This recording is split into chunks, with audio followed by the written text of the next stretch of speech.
This is Contemporary Communications Conference. My name is Gerry Fialka.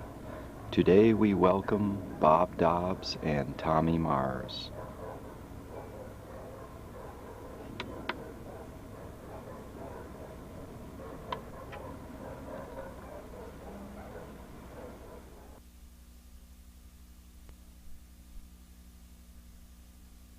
Still never sent me that book.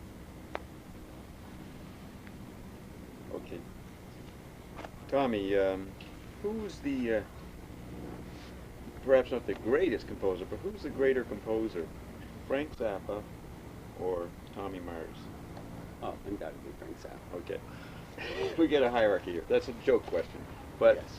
this is the point, is that I think that Frank is the most incredible musician of at least I don't know if you can say the whole 20th century, but he's the culmination of what was developed in the first half of the 20th century, and he's the greatest amazing composer of the second half of the 20th century over all forms of music. Now, would you go that far? Well, I'd like to back up. Okay. Now, that question bugs me, your primary question. Ready. Because I don't look at myself as a composer. But I do compose. Right. And I compose spontaneously. That's my forte. Which Frank does. Yeah. Yes, and which we were all hired, well, many of us were hired to do. But when it comes to the place in historical perspective, which we're talking about, Yeah. I completely agree with you about in not just American music, but music in general. Mm. Frank, to me, is like the quintessential, foremost perpetrator of the beyond. Yes. I mean, there was times, and this is what triggers me to talk about this, is that when you talk of composition, there are many times when certain musical institutions, devices, if you will, compositional, what's the word, like signature or Genres? You don't mean genres? a genre, if you will. But Frank was very proud many times to say that he never went to school. Right. You know what I mean? Yeah. It was like a big thing to him. But he studied. Yeah. I mean, he studied. He just never formalized that like many people have done. And when certain guys were in the band, me for instance, things of my training, my background, my personality, my signature, they rubbed off on him, and he was the type of guy that it was like a dichotomy, because he was so controlling, and yet he wasn't a dummy. He would extract this stuff very subtly, and he was the type of man to work with that he rarely complimented, and it wasn't like you were there to get accolades from him. It was just a thrill to be around that kind of a test tube, man. And when he could hear something that he never heard before, a perfect example is a device of the 14th century by a man named Landini. He had a certain type of cadence that all of the music of Mauchot, Landini, many of the examples of that period used this particular cadence. And I'm very familiar with early music like that, and I would start throwing it in occasionally, and I'll never forget one time he asked me, what is that? And I said, it's a Landini cadence. And he started actually throwing it in. I think it's in that one song, Frogs with Dirty Little Legs. I mean, he would bastardize it, though. That's the thing that always killed me. He would drill the point home until it never, every album, like, either has an electronic device on it that's you know, you can't Is stand that it the anymore. mystery? It's a variation of the mystery word or mystic for the night. It's the mystery technology or the mystery riff. Is that the variation? That's the variation, Bob. You hit it on the head. Yeah. And you can almost see that in every record. Frank was the kind of guy, too, that would take it to the max. He not only was in your face, he cut off your face. That's You know what I right. mean? He just plowed through your face Yeah, with yeah. something. And I like that. You know what I mean? People today, I think, really need to get that point. You know, there's so much... About Frank, you mean? Yeah, Yeah. Absolutely. Yeah. And so anyway, in terms of the first question you were asking, his compositional prowess came many times from just being keeping the radar up, man. Yeah. And Knowing what to find. exactly, knowing what to find, Yeah. right? That was in tune with him, that he Yeah. could really use. And a lot of people that are serious composers, as he was, are like chained to a particular tradition or a mindset. And the glory of Frank was that freedom. He's America to death. You know That's what I mean? right. It's just like every inch of him was an American. And Which was the second half century is a mixed media world, you know? so I wanted to qualify that about, Yeah. you know, being the best composer. You know what I Yeah. mean? Because he definitely took, synthesized, and excreted. Right. You know? Now let me just supplement, because I have all theory that I'm working out in my own writings in drama that stands on the shoulders of Frank. And I'm going to go to a quote in Ben's book in a minute, but the fact that my chart is the archetypes of American media in politics, and Frank did that. Now the incredible thing about Frank is that he wasn't a musician.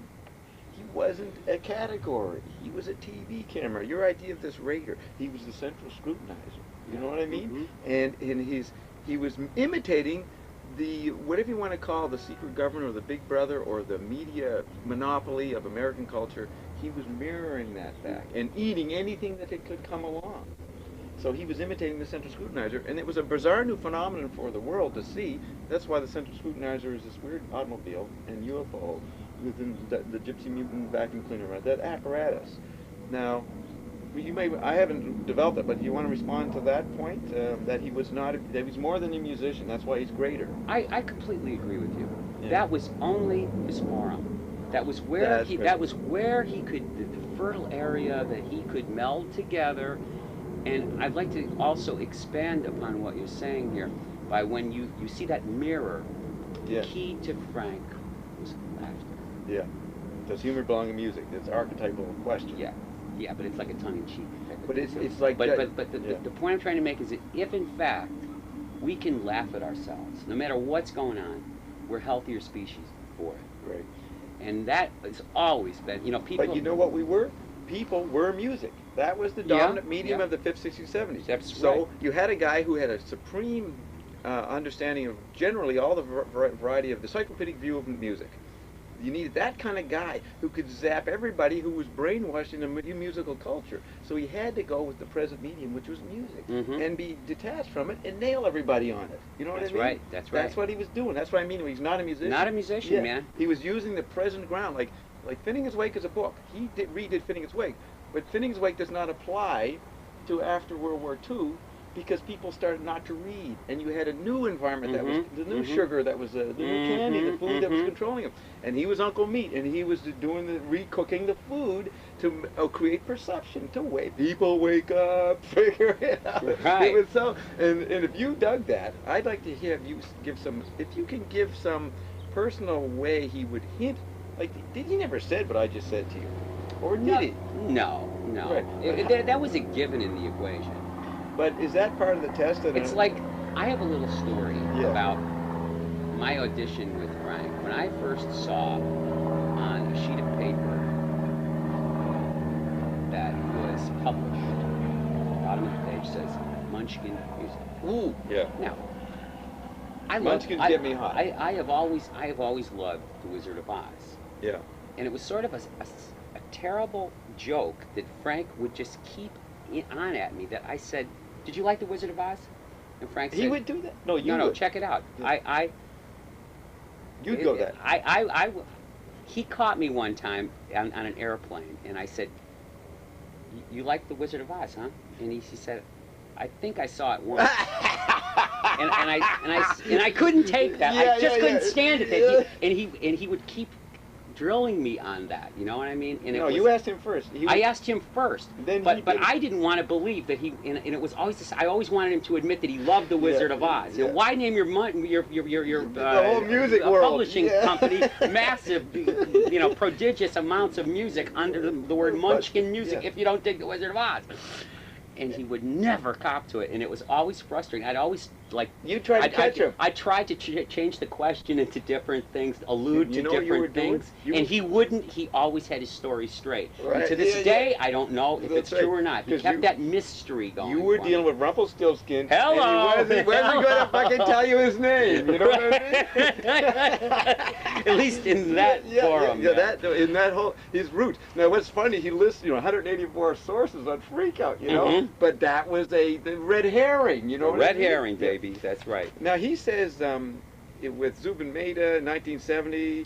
He's UCLA when he conducted the Mhm. beginning of 200 Motels and that music. Mm. He had somebody saying, it was in the Time magazine, I never heard it, but I saw the Time magazine coverage. He had someone yelling, "Munchkins get me hot."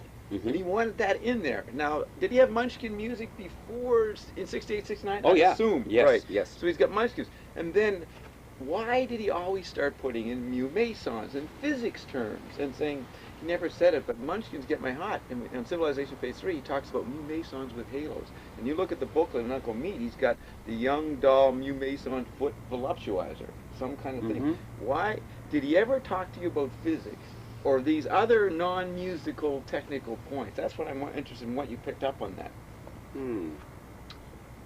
Let's put it this way: the atmosphere of that was always present, and the specifics of that were rare, were very rare. But when you say present, he never said mu mesons much, but you're saying there was something hinting at that. The Mhm. laboratory motif?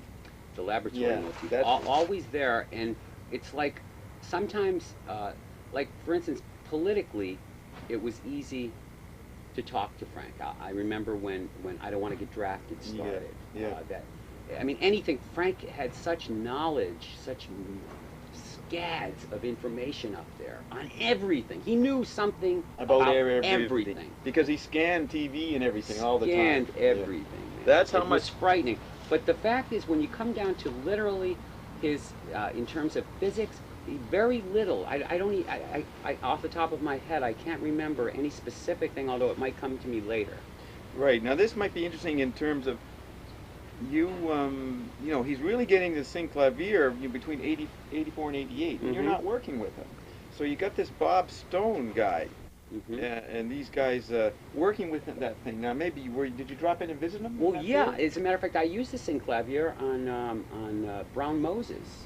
I did play the synclavier. Oh no, yeah, I know, but that period we really got in, like Yeah. Inlight, starting in 85. By that time, Frank had no need for a keyboard player. He was Right. typing it all Right. in, and he actually, maybe this is a little bit where I can approach this from.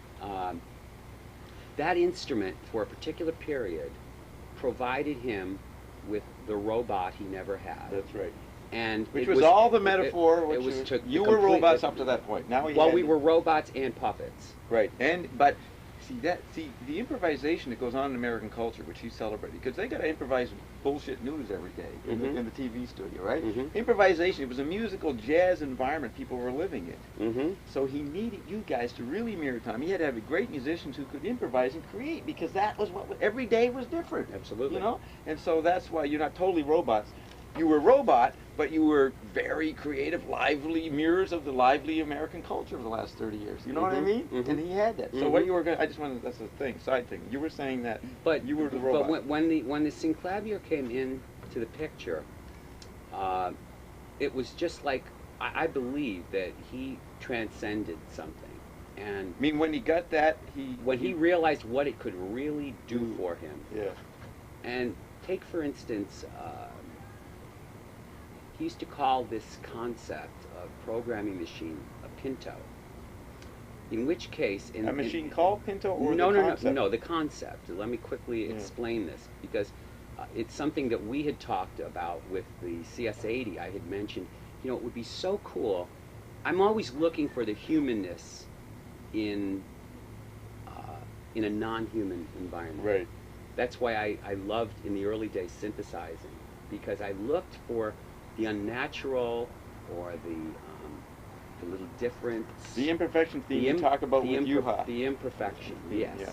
And I remember saying to Frank, what would be so cool is if, in fact, you had like 4 or 5 sounds, and intersperse them throughout the keyboard to be able to have a choir of sounds, but you would have to write the music so that the key would be playing, if you wanted, say, a clarinet section versus a bassoon versus a cello.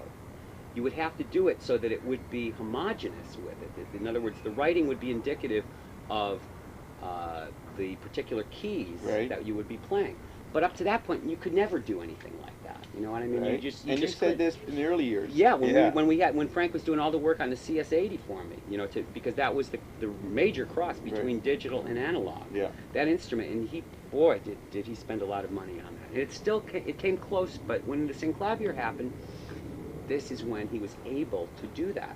And by Pinto, I mean exactly that. That you have like maybe 4 or 5 different sounds, and they're broken down into certain notes on the keyboard, so that when you're playing chromatically up, you're not hearing the same sound on every single note. But the fact is that when you hear it together, it sounds so human and so right, because that's how it is when we hear things like that. So when he was able to do things like that, suddenly the human musician wasn't really as important, and that spurred him into unbelievable new realms, man. And this quote will do that. Now, just before we go into it, think of Reagan, the Teflon president. You know, supposedly in Lemuria, the king, he had no awareness of anybody outside of his own circle, the court, whatever the structure of Lemurian society was, which was similar in pre-Atlantis. When a bridge fell down, or he saw a building fall down or something, he'd say, okay, we need a new building. And after a while, it would be rebuilt. But he couldn't literally see who built it. So he thought he was manifesting it. Now, this is Reaganism. It's a Teflon. The White House had no access. This is xenocratic government, secret government that Frank talked about. Frank imitated that by saying, I'm going to run the whole world from the satellite position, and I'm the Grand Wazoo programming the whole planet musically from the synclavier, which is this metaphor for the programming that the society was going through in the 80s. That's a good metaphor, actually. Yeah. So I'm going to go to this, but what about the word climate? You know this thing of notes and then creating something that sounds human. Does his use of the word harmonic climates, does that phrase apply to what you were talking about? Absolutely. Yeah, Absolutely. maybe elaborate on how he talked about that. Yeah, you know, his music is such a dense environment. Environments, that's the key thing. Of humanness. Yeah. I mean, not just of humanness, but of organic life. But he understood that machines were human, that they were part of it. So he Well, put that truly, machine element in. Frank had to be on the vanguard technologically. I mean, you talk to anybody for the past 30 or 40 years. He was they will always ahead of always it. mention Frank in the avant-garde realm of always seeing ahead, grabbing that instrument and making it work, and then stamping a legitimacy to this instrument, and then other people would start using it. He was the human translator then of this supposedly new alien. Well, not only translator, a seer. A seer, You know what I mean? Yeah. And that to me was like the greatest freaking gift. I'll never forget one time when we were in New York, and I couldn't go to Manny's that day. I had an interview to do with somebody, and Frank comes to the gig. I think it was Stony Brook. And he says, "I got you the greatest toy that you'll ever want to have." And he bought the vocoder. Right. And I had to fucking play the vocoder that night. I never even saw this instrument. He says, "You can do it." I said, "Frank, what are you talking about?" He says, "You've waited all your life for this." Because he said, "We'll use the the Eventide digital delay to let you harmonize with yourself." And we always thought we'd have like 2 or 3 of them. But this thing was like, it was already ready-made, baby. No, and I said, "I can't do it, Frank." He says, "Tommy." Oh, you didn't do it? No, he said, "Tommy." Yeah, yeah. I says, "Well, how long do we have between sound check and doors?" All right. You know what I mean? Well, and we used it that night, man. But the thing is, I heard you telling that story to U-Hop, and you told it a little more emotionally in the sense you have Frank, like the little kid, idiot, someone. Suddenly you're Zappa. You're the one who can do this stuff. You gotta do it. You know, he's like, Daddy, you gotta give me a fucking bicycle for Christmas. You know? It was that There's a big thing that built up with that. Yeah, the emotion was in your voice when you told me how he responded. But it was like that with all the instruments, man. When I joined the band, you know, like with his emu, he could only get a stupid pipe organ thing out of that, and it was wired the same way as my electrocomp. But So you know, in a lot that's of, why I'm saying, are you the greater composer? You enhance the band's sound. You see, you know, other people actually you know what, very angry about it. You know, I have to use the word synergy here, Yeah. because I truly believe in that. People meet people for a reason. Yeah. No matter how outside the meeting could be, or from what The left universe field works. when It is working. It's supposed to hit when Yeah. it's supposed to hit, Yeah. and then this symbiosis just occurs. Yeah, And symbiosis, right. Yeah, and like. Well, that's what the you only- were so perfect for him. He needed you in '77. I needed him in '77. that's you know, right. I couldn't keep a job playing in a hotel for more than 2 weeks. I couldn't put that mask on. I'd be like talking to you and telling you how fucked up you were. Where else do you get paid for doing that except Frank, man? And I was saying, why can't I like keep a freaking solo piano job anymore? I wanted to be myself. Right. You know? And the thing about Frank, the grace that he had in his life is that someone would always show up, like Ian Underwood back at the Gerry, Yep. would show up that would do what his dreams were trying to do, Mhm. because he needed as much complexity. He's as wacko in rock, Mhm. or in rock and roll, and the other specialized classical musicians, they aren't going to relate to a guy in the '60s in rock, but he found somebody who could do it, which then Sure. But you know, and it's the season of the Olympics now too, Yeah. that I want to just say this, that, you know, Frank was like the ultimate gladiator coach. You'd show up with him with your tools, man, and your verve and your whatever you Training. whatever you had, man. You were the young lion going in, Yeah. and that cat brought you from what you thought you were going to be to someone that you'd be afraid of because you were so hot. You know what I mean? Right. It's like sometimes when I would finish Herculean takes, and I would say, you know what? I know I can do this better, Frank. And he would look at me like, what are you talking about? And it wouldn't be like the money, it wouldn't be like going Yeah. to overtime. He would just say, really? I said, yeah, when I played that last one, I just thought of something. He said, go ahead, work it out, let's hear it. And he let you do And, it. and that's not, you know, like the way music is done. Yeah. You do it, bam. You do it, bam. Yo you do it, cats, the bam. yo Yeah. cats. And in essence, many of the records were like that. Like we would just go, and it's like sometimes I didn't even feel like I was a human being anymore. I really felt like I was a machine operating for my coach. You know what I mean? But you Just were like- into the beyond. It was a pleasurable experience, right? Absolutely, because it stretched my mind That's to be Gurdjieffian. into. What is it? You know, Gurdjieff, his philosophy was we're all machines, and you've got to get rid of your anthropomorphic assumptions for yourself and That's get in right. touch with your machine. That's right. He always struck me as Gurdjieffian in that way. Gurdjieffian. Well, I'm glad I did this interview if it was just for that. Well, Gurdjieffian. You know, Yeah. you know I've Gurdjieff? never heard of him before. Oh, check out his books at the Phoenix or something. You just see his whole philosophy was in the 20s and 30s. Mhm. He's famous in the New Age Hmm. as a Rasputin. He's much like Frank, a mysterious character who influenced people. I mean, he wasn't in the court like Rasputin, but he came out of Russia and he knew all the secret Sufi school stuff. Mm-hmm. And I read him in the 60s, and one of my first thoughts was to talk to Frank about that, but it never happened when I talked to him in 1970. I can't remember, but I eventually decided he was. But you're confirming it because that's right. You know, Colin Wilson wrote The Outsider. Yeah. I just heard a lecture. He's Gurdjieffian, and he says we've got to deal with the robot in ourselves, and also this other spec. He had the robot was your instinctive autonomic self, and the other part was the thing that was trying to deal with it. And you had to get a separation and merging, but it included the idea of resist not evil. Become the machine, become something, and then push yourself. That was the Gurdjieffian, Colin Wilson. That's what I think you're saying, is that Frank pushed you. You became something you scared you. See, that's the point. Absolutely. Yeah. That you never knew that you could have this much power. You became evil. And on the other A demon. hand, you know, like, just speaking of the humanists, I can tell you two tales of one time an arc light fell down on me in rehearsal. First word on Finnegan's Wake, first page, arc light, very important. That was the beginning of Electric Theater 150 years ago. But Yeah. okay, go ahead. And it's a hot beast, baby. Yeah. And my first thought was, I saw the CS-80 melting, part of it, and I brushed it off quickly, you know what I Right. mean? And like we were in the middle of a song, but he heard it explode and then it stopped. And I didn't realize that one little piece of it had hit my head and my hair was burning. Ooh.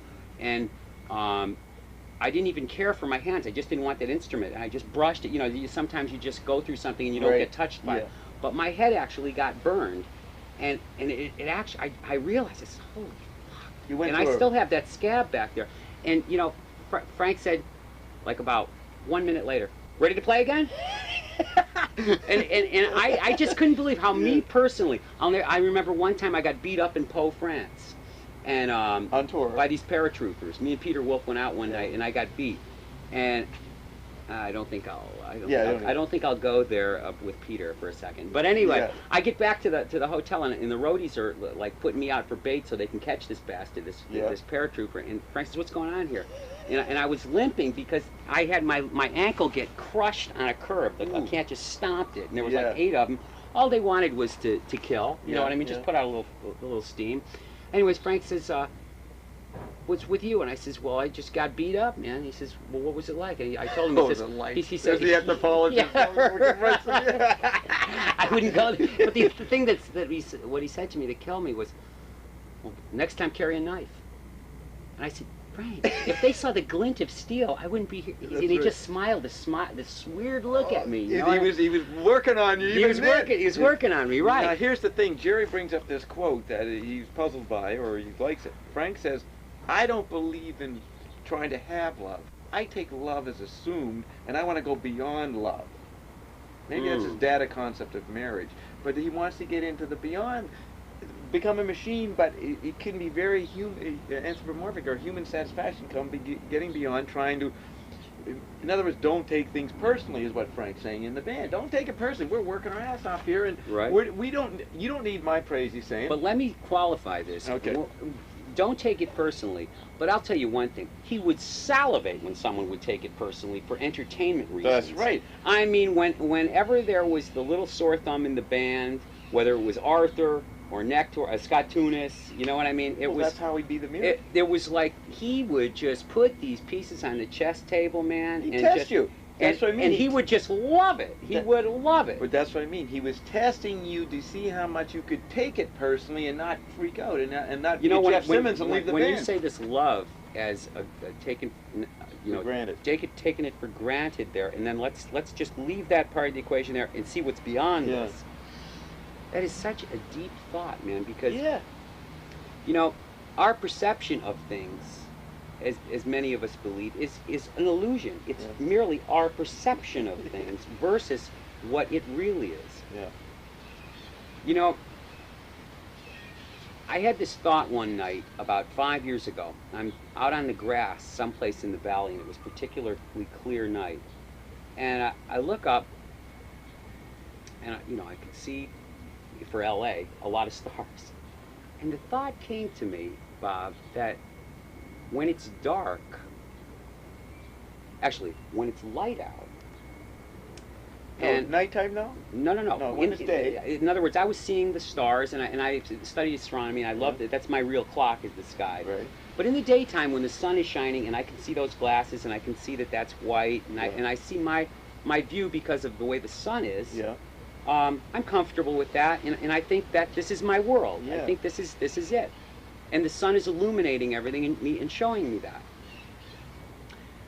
But in the nighttime, when it's dark and I can't see anything, then I get a chance to see what it really is. Right. Because it's dark, and then I see, holy Christ, this is the moon. You can't see the moon in the day unless You're not it's blinded by the You can't see the flashlight. stars. Yeah. Exactly. You've seen 100 and it opened my mind up to my perception of things is really an illusion. It just hit me like that. And what Frank was saying about love is a given, and then let's find out what this thing is. Get rid of the sun. Let's make the water turn black. You know that? The night. Bingo. The night, then the long night of the iron sausage. You know what I mean? Yeah, right, man. And it turns you around to think that our perception of love, which is sort of a common denominator, it's, to me, you can never love enough, but if you always love at one level, or you give it too much power, you never see what's beyond love. Right. And I'm treading on treacherous ground here. Yeah, that's but right. I like that. I like being on the edge. The envelope here. And Frank,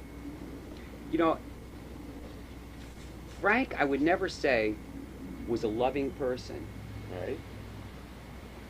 Frank, even to himself, wasn't a loving person. Right. But love manifested itself with him in his quest. There was the knowing of the mystery was Frank's love. And knowing that the universe works, even though he seemed to destroy every system or some way of looking at it, he still had faith. That's the deeply religious kid that was in him, the real Catholic, you know what I mean? Who he got insulted by the perversion of this mystical thing as a kid that the regular Society of the Vatican, which was his enemy, you know, really perverted. He said once in one of his books, it might have been once on Being a Catholic, Peter Archer Gross's book, he talks about, he really gets pissed off that there are kids who have grown up in this world and they have a mystical thing, and then when it doesn't jive with the adult world, and then that leads to schizophrenia and all kinds Any of kind of pathological thing, sure. And he was able to keep his childlike innocence and mystery, and he had a faith. He was really describing God, updating God. That's what he was doing. Volcanelli, That's you know, right. alchemy. He was updating it for us. Now okay, so you were, well, you get sidetracked. What were you, you're looking at the dark, okay. And Frank always worked in the night generally, in the early years, at the night. So what would you develop on that? Do you want to say more about your vision? No, but it was just, the main concept was just that what we see as our reality is many times limiting us because it's an illusion. Right, now that's a cliche of philosophy, you know, but the point is that the magician comes in with a new way to show you the illusion that you're not even aware of. That it's been further sophisticated by Rumpelstiltskin, you know what I mean? Let me just qualify that when I say that this illusion that that the spoon feeding of sunlight and clarity that we see our perception of things, yes, to me that is an illusion. It's a mindset of our planet, but to get beyond that and see that you have to be not afraid to have your eyes closed, man, and just go in the dark, because that is where it really is. Then you can see what's important. Go for the dark. Then the light that's there is light in dark. Now this. Hold it, I'm getting dangerous. No, this is good. I'm getting dangerous. But you're quoting. Let me tell Gerry? you. Let me tell you who you're quoting. Is that it's exactly right, and Frank had that. And so who in the 60s was the guy saying go blind? His metaphor for going into the dark. Frank was operating. That's the big no concept, or the concept of continuity. So he looked for it to manifest so he could use. So who shows up in the late 60s writing poetry saying we should all be blind? We should make the water turn dark. Jim Morrison. Jim, baby. And who does he want to put into Captain Beefheart versus the Red People, the late 60s? Is Grace Slick and Jim Morrison. He would take, you know, it's like, you know, he would take someone who was saying to him, and he would then push it further than they realized. You know what I mean? So that's what you're getting. You're getting close to describing what Frank did, what he did. That's why he took all media. You know, he took all sensory data. Well, you know what? Let's even you started talking about. Am I interrupting you? No. Am I interrupting you to it? Yes. No. You get dangerous. Let's make the kitchen dangerous and what dangerous. You say that Frank loved to work in the dark. Yeah. Okay. That's a great illusion. Yeah. It's an illusion. But that many people have. Yes. He many times you mean woke up. illusion or no, IL? In illusion, because it wasn't that way. Many times Frank would be working at 7 in the morning. I know. I found out later. His biological clock kept going past the international date line so many times. It was all what's the word? It was all. Well, whatever. Cyclic. He writes in the Bob Marshall interview in '88. He talks about the whole importance of cyclic rates. You know, he lived the cyclic. He wouldn't let the society interrupt with his cyclic feelings. Right, and it all hinged upon what he was working on, and he would just take his time to sleep, and when he was tired, he would just sleep, and so he would. He actually wasn't living in nature. See, that's totally, man. He wasn't living in nature. It was nature, but it was his nature. He took advantage of all the services that man had made at that point. That's that he could not have to worry, because a person in the medieval period had to go to sleep when it got dark. There was no light, and they had to get up. Yeah. So Frank was really living in the beyond in terms of the most advanced effects one could do as a yogi in the technological environment. That's totally right. Even in terms of lack of sleep for 36. Right. You go for a day and a half straight. 42 hours. You know, you guys would be sleeping, right, and coming in and out. I can remember just sleeping on that couch in there. Oh, you'd stay there. Yeah, sometimes. Yeah. Oh, you bet. You had to. You betcha. And he'd still be working while you're sleeping. And for a man that did no drugs, you know what I mean, and just he was driven, man. And I've never met anybody like that. No, I didn't know like that there were driven people like that. I didn't know Beethoven. Yeah, I didn't. You met him though. You met him. You fucking met him. That's my point. Is that he was the greatest composer. He was the driven artist, and he and Beefheart knew that, and they would describe their concepts. There was a great quote by Beefheart, or one of them, saying, "I don't believe that Mozart was this refined guy that the Academy teaches. Yeah. He was," and Beefheart described himself, he was a wild man. Total wild You know, man. and he had that energy. And the counterculture magazines about 969, Miles, the British guy who would do these great interviews, the first great interviews with Zappa, he had a picture of Zappa, the profile, and he looked just like Beethoven. That's what really, I said, Oh, "This yeah. guy's Beethoven." You know, and then. But I go along with you with Mozart. Yeah, he was a wild man. Yeah. But no, it's not that they were silly and irresponsible. No. They had a manic. They were in They touch were driven, with man. because they were in touch with the present and the implications of the present. I mean, was it Beethoven celebrating Napoleon? Then he found out that Napoleon fucked up. And he said, "Okay, fuck that," because it's not that this is a precious piece of music. The news changed. Right. You got to change the music. He's not operating on some abstract principle. He's responding to the present. Well, and it's political. Yeah, you know, like there's a sonata of Beethoven that it's called Les Adieux and then slash Le Bévol. And What does that well, mean? in other words, when Napoleon let go of the troops, Yeah. it was dedicated to that, Right. and Beethoven respected him. You know what I mean? Yeah. But when he And turned that's around, Les Adieux, which Les Adieux, means- yeah, which means the goodbye. Okay. But it's Then- like then he got really pissed Yeah, off yeah. when Napoleon did the nasty, and he changes it to Le Bévol, which is like That's German. yeah, it means sort of like later. You know what I mean? Really? Get out of here. You know Later, buddy. It means it's goodbye, but another tone of it. You know what I mean? And it's like an unsentimental, a mean goodbye. mean goodbye. But get out of Get out here, of here, yeah. you motherfucker. So that's a yin yang right there. In its Totally, language. totally. So les autres, that word is Les a adieux. German word. It sounds like Le Bévol, yeah. no, the first word. Les Adieux is French. Yeah, it's French. Right. And it's So French he- German. Yeah, exactly. Then there's even the linguistic metaphor. With a there, the two nationalistic cultures. kind of thing. Yes. Now the And it's a great sonata too. Right. Okay. We're talking about this Beethoven energy, the present. You never met a driven man. There was a thought I was going to do. I'm going to switch tracks. All right. In light, I think we've done enough to do into this. What was he driven about, and the fact that he was operating in the invisible realm, or the beyond realm, which was neither man or machine. You know, it was whatever the situation. Well, it was machine, but he had a detachment, so he could use both senses and and computer senses. Mm-hmm. Okay, so do we have the Bob Marshall thing, the Pauline Oliveri quote? No, I'll get it. Okay, you get that, but I'm going to read this. Look at this section. This is Frank talking. Look at this as symbolic. He's describing his work, his life. The piece, meaning his whole life composition. Mhm. The piece was made with synclavier digital dust, which is a technical term, but look at the dust. Remember Beefheart, the dust flows forward, the dust flows Mhm. back. It's hard to explain, but when you look at the G page, G-spot tornado, but this is a technical term. Do you know about these terms? Is this after your time with the synclavier? No, You know I'm this. familiar with this. The Thing. G page on the synclavier, you'll see note names and numbers, but that's not all that lives on a track. Think of the beyond of your theme. Subterranean Yeah. information. Thank There's you very much. subterranean information which can only be viewed when you go out of the user-friendly, the love zone. You That's know, right. The secure. Yeah, the secure. Mommy nipple. Dave Yeah. Coronado, he wasn't into taking risks. The first mothers, you know. Mhm. Okay. You go out of the user-friendly part of the machine and the mysterious world of XPL programming, which is a technical thing, right? Mhm. But he means the hidden, subterranean. At that point, you can see these things that live on the track that are giving these secret instructions.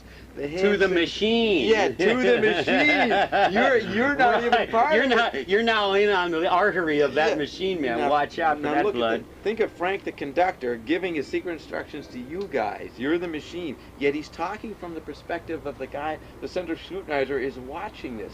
And in the central, Joe's garage, the opening shows the little UFO object, but you can see the strings and the That's guy right. in the green That's shirt right, the running. puppeteer. Yeah, think of Frank as a puppeteer, not as the guy who's talking to you and telling you what to do, Mhm. because he's watching. Because you know what? It's like when it says the subterranean area. Right. When the machine, you're inside that. You're- It's like that is the biggest risk to take when you think about it, because you have to like get yourself into the mindset that you're in control, but you're not at. You're looking for what can show up. What can you do that is going to make this the world talk back to you and then learn something or right. experience something and new. That's a crucial point about us as part of the organic process as musicians Yeah. with Frank.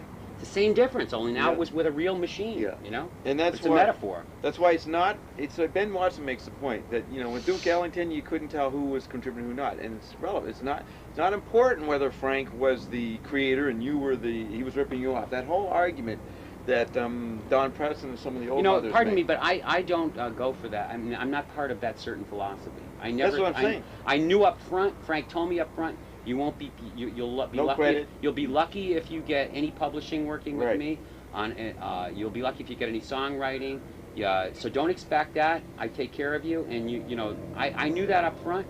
And I remember my first year in the band. Terry Bozzio told me, Tommy, like you don't have to give so much, man. And I couldn't damn help myself. You know what I mean? He was actually warning you. Terry to said, hold back, hold back. Terry told me to hold Don't back. give so much. This guy's a monster. He'll get you. And I didn't care because Yeah. at that point, when I listen to the stuff that I'm on and that people that they know my signature in the band, that's all I was looking for, Yeah. man, at that point in my life. You know what I And mean? you can tell these guys, they come up and they quote you, they know your signature stuff on Simpson Footwear and Sure. the other one. Sure. Yo Mama, is it? Yeah. Yeah, they know you. You are known for that, and you're surprised that that's all they know about you is that. So Yeah, you do have your right. signature, you know what I mean? That's right, and Yeah. I don't feel ripped off. That's I right. feel like But it was I a understand. Let's conservatory. not get that. Was the Yeah, thing let's- was yeah. that I was just thinking, they did a retrospective of modern art at the Guggenheim, pop art. And the question that the Rauschenberg and Warhol came in, they questioned originality. They didn't even concern about being original. Warhol said, I want to be a machine. Mm. Don Preston is the previous World War II generation. He was way older than Frank, very Mhm. old guy. They still were interested in that ego original modernist thing, not Mhm. postmodernist. Mhm. You are the later band being Bang. postmodern. Big Bang. Yeah. You being the later bang were of the big no, were more postmodernists, instinctively grew up later, were more passive in a sense, not worried about the ego and creating like that 19th century thing. You guys just wanted to dance and be part of the party, That's so to right, speak. man. Okay. So what happens is, some people say the '80s band, they're just a machine compared to the eccentric individual personalities of the grandmothers and the previous mothers. But the point is the '80s band, as I tell Dave Wally, was the greatest bloody music that was ever made, and you never heard it, Wally. You stopped going to concerts in '78, and you can only get a glimpse of it on the albums, the bootlegs, and those things that are great because they show you what went on every night. And that reminds you something that nobody knew about this band. This was incredible. If Frank was the greatest musician, what was it? We know that the culture establishment had to stop it, but I find it very interesting that they had to suppress Frank. They did not want anybody to know, and luckily Frank was able to still continue That's right. in the decentralized society. That's right. He found the tributaries to paddle down. Yeah, and he could keep doing it, and those who were lucky saw it. Every time I saw him, I said, this is a bloody UFO going on here. This is unbelievable, this band. You know what I mean? And everybody, even Coltrane, Coleman and anybody, they paled. And you downbeat slugs on, talking about the latest jazz guys coming up and all this political and musically correct stuff. And Frank, and you were part of that. That's the great experience, and that's why you didn't care about what credit you got. You wanted to be on the boat. That's the right, party, man. You know That's what I mean? right, And that man. was the privilege. Okay, let's go back to the Not only that, I wanted to be fighting those lions. That's You the know, warrior thing. it's part of a soldier. You know wanted what to I mean? help. I felt like I was a soldier with Yeah. Frank. In a new kind of Post-music game. music. In a new Post-music, kind of, yeah, new post-music kind of game. baby. Yeah. And the thing is that it still amazes me Yeah. that people think of Frank in a musical realm. That's right. He is so far beyond even like spirituality. It's like this. Well, what an artist does. An artist is He was a an scapegoat. alchemist, for Christ's Right. sake. He was Christ. He was the second coming. He was the scapegoat martyr, acting out what the culture needs. Yeah, the purgative function. Absolutely. The Hello Anima bandit. He gave us the purgation. Purge me, Yeah, baby. I'm purge grooving you.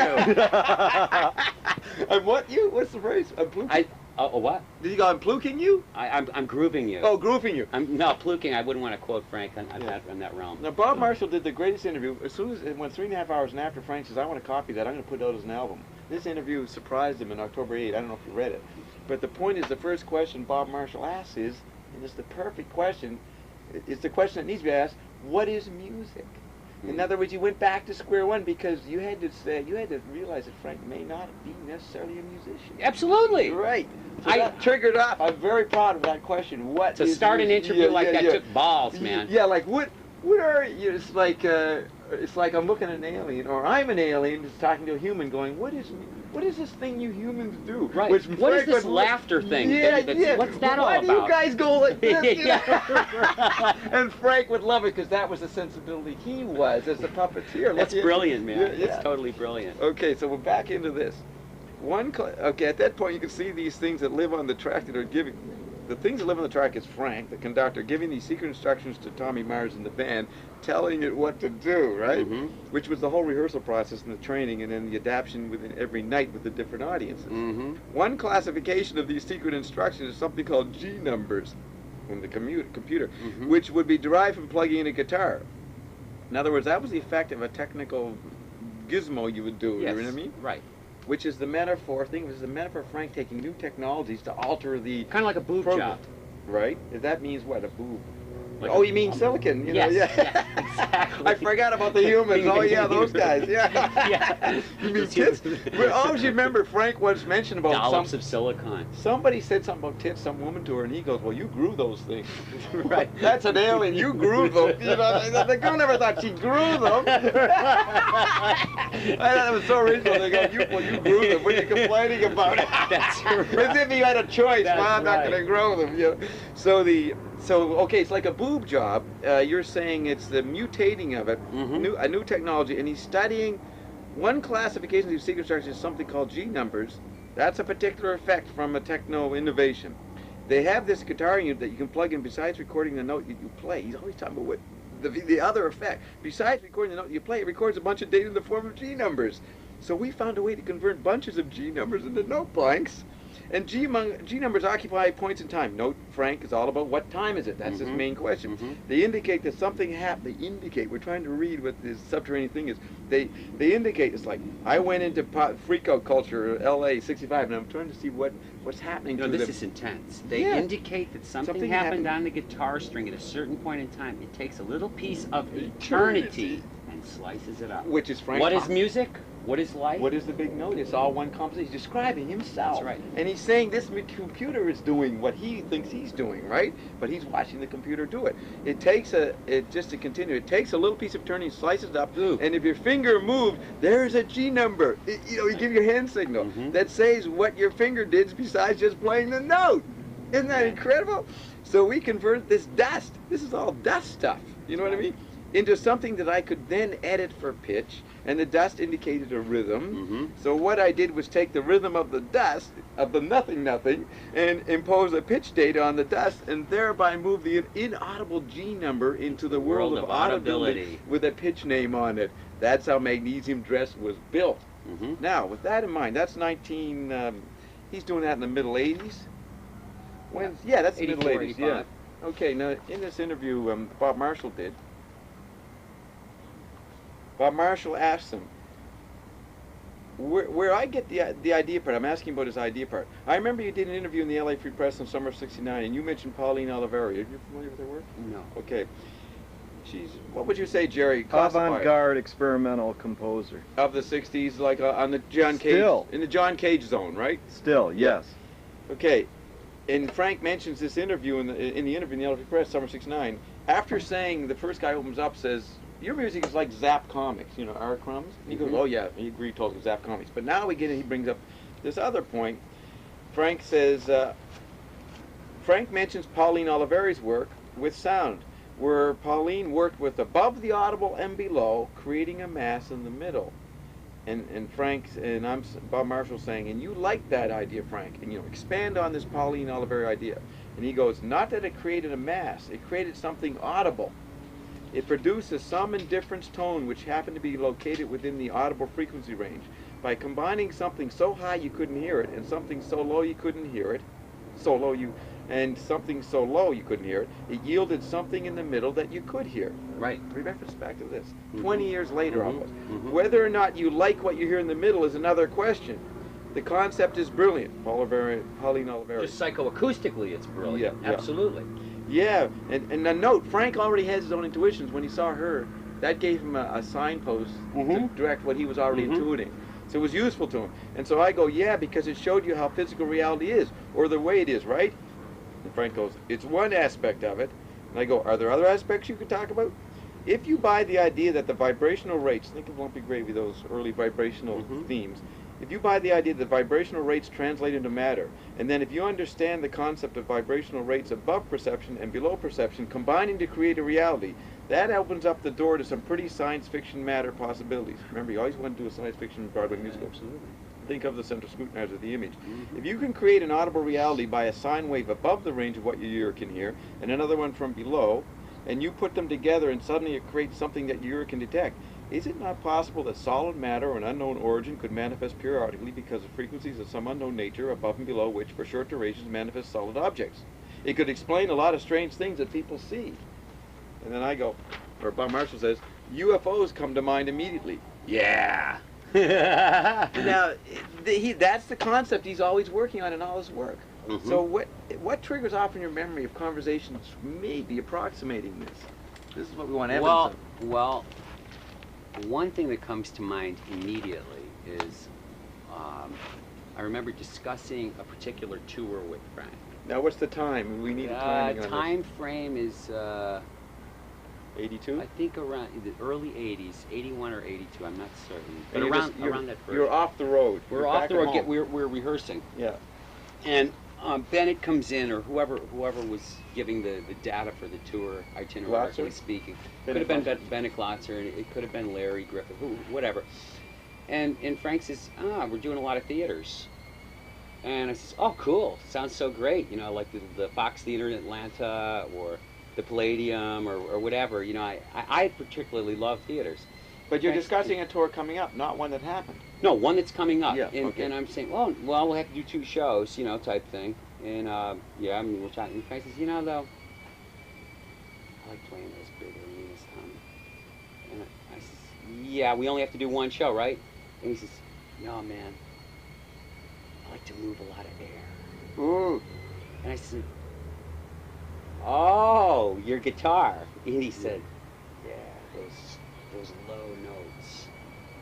So the air that moves with those low notes is like food, you know. And I just got that from a mere ego place, you know what I mean? Because it is powerful when you can do that. When you Feel can the actually audience, feel the audience responding, It's right? not even just the audience. The it's environment, the climate. the whole climate. Your weather man. modification, man. That's what you're doing. It's like kind of like doing a test rocket and then doing like the real thing. Yeah. You know, yeah. and the versus that versus the. I don't quite know what I'm trying to say, but it's like the mass that's involved in that is so fulfilling and so it stretches you, you know, because you're not part of just this environment of this You see, concert. that's a psychic effect, isn't it? It's physical. It's We're talking about the inaudible above and below. It's totally What he's talking about here. psychoacoustic effect, That's why man. this evokes that. Now let me throw some. So okay. another thing that is very, very apropos to this conversation is Zappa as an orchestrator. Yeah. You mean live conducting?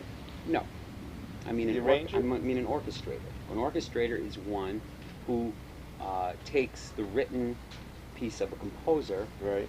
and not necessarily arranges it, but in essence, it is an arrangement of the instruments that will Right. be used in this particular idiom. And Tommy gets back on his way over with the guys. and let me say that, let me say beyond anything, Frank was probably one of the most brilliant poets of an orchestra. And I say orchestra in the loose, the general, Yeah. large term. He had He visions. was a It satellite wasn't- conductor. It wasn't. He was a satellite It was a conductor. satellite conductor. He was That's a right. satellite. That's right. Yeah. That's what you're trying to You know, say. Frank was like NASA, point nine. Have you heard the Music Maker's document? Okay. Let me finish Yeah. this thought, if you will. Yeah. The way Frank uses instruments, like for instance, a contrabass instrument, or like say for instance, a contrabassoon, Yeah. and a piccolo. You have this swamp, Hades kind of like fiery, stenchful gunk of a bassoon down Right. there, Yeah. way down. I mean, he made it like that, or that's a given? This is a given. Yeah, The right. instrument's Yeah. vocabulary Yeah, is right. there. Yeah. With a piccolo up here, you know, I mean, up to the practically register. Right. And this is, I mean, in terms of just traditional instruments, I'm Yeah. speaking, not what this is talking about in the mass grand But scheme of within things, music, but within he the was musical doing that. confines, he would do that. Or with my Taurus bass pedals, when he found out that I had a set of Taurus bass pedals, he never had heard of those before, and I was trying to get a set of B3 pedals. Voltage controlled at Manny's, and I walked in one day, this was still when I was in Connecticut, and they had a set of bass pedals. It was only an octave, but I said, holy shit, I don't even have to do any modification, I'll just buy these. Jeez. I had the first set in the world, actually, and they had just come in, and then when I joined the band, I already had my bass pedals. I'd been using them for a couple of years. He loved that low fucking C on that instrument. Yeah. He would just, and I would be so like wanting to, oh, this is bringing up another topic here Good. too, that he said, just hold that C, man. Just hold it. That's like an instrument before basses could go down to C's. Only synthesis could do Yeah. that. And it's just like, I could have been a paraplegic doing it with my dick. Just, you know, Yeah, just yeah. stomping that fucking note down. And in an arena, Yeah. not outside in a stadium. That's just more people. But in an arena, in a closed sports box, space. in a sports box, the biggest place you could possibly be that's still confined. Yeah. That feeling, man, it's like something else. UFO. Yeah. You feel that. Yeah. It's not something you know about or can have an expectation about. It's something that just happens. Who knows what occurs when these kind of frequency juxtapositions Which is happen? what- yeah. We know in acoustics, Bob, that when two notes are simultaneously played together, we have a combination tone that occurs. When they're at mass extremities like that, the potential for any kind of physical manifestation of Effect. that can be exponentially increased because of the distances. Yeah. And I think that Frank, in a traditional sense of orchestration, used that, but in a farther sense of an experiential, just challenging our version of nature, he was on the verge of something, man. He was That's totally right, on the verge right. of something. Okay, When let me he would tell interrupt. the guys from Okay. Ensemble Moderne to have these priceless French horns, rub those bastards against the floor. They do it. Yeah, And yeah. who knows why Yeah, Frank was, yeah, he knew, yeah. you know, he valued instruments. I remember times when I would burn holes in the keyboard and he'd notice it 3 years Man. later and said, Yeah, fine you. yeah, right. But the fact is that he was doing that for a reason. Yeah. Sure, the sonic value was Yeah. there, but there was something else, and it wasn't a sadistic thing. He was searching for this thing, Right. man. He had gone into the electrified. See, you know, we have sound, and then you have recorded sound. That's a not new way of sound. So he worked in the interval between natural sound and recorded sound, plus the effects of doing them together in the architectural 20th century environment. Mhm. Therefore, he was molding. Now, I want to show you this. You're supporting what my thesis is. Frank was a satellite conductor. That was the unconscious and unconscious, and you can see it as a motif all the way through. What is the first thing he builds at Studio Z? A rocket ship. And you started saying things that totally, I'd have to re-listen to the tape. You started sparking off references point, you know, accidentally. You go, Frank was like building a rocket ship, but it's like you're not in the rocket ship, but you go out there. You said that whole thing, you get out there on the moon. Well, that, if you read his description in the Little Ontario Daily Report, which we were reading, he's being interviewed about his movie called Just Captain Beefheart at that point, and he's got the satellite. The studio's a satellite, and Billy Sweeney wants to create a rocket Billy to get to the Sweeney. moon. He wants to do the impossible. Mhm. Think of later, 30 years later, why not? The impossible was part of his logo. So he's trying to do the impossible. He's Vulcanelli doing alchemy. But now, in 1978, in May 78, archival memory, in Downbeat, he did this incredible interview where he talked about moving around the air as sculpture. Mm. Think of Beefheart as his image of a great sculptor, a parallel Mhm, reference point from mhm. him as Beefheart, the genius sculpture kid. He wants to make air sculpture. Now, you never read that interview, I guess. You're on the road No. too busy, but he says it to you 3-4 years later.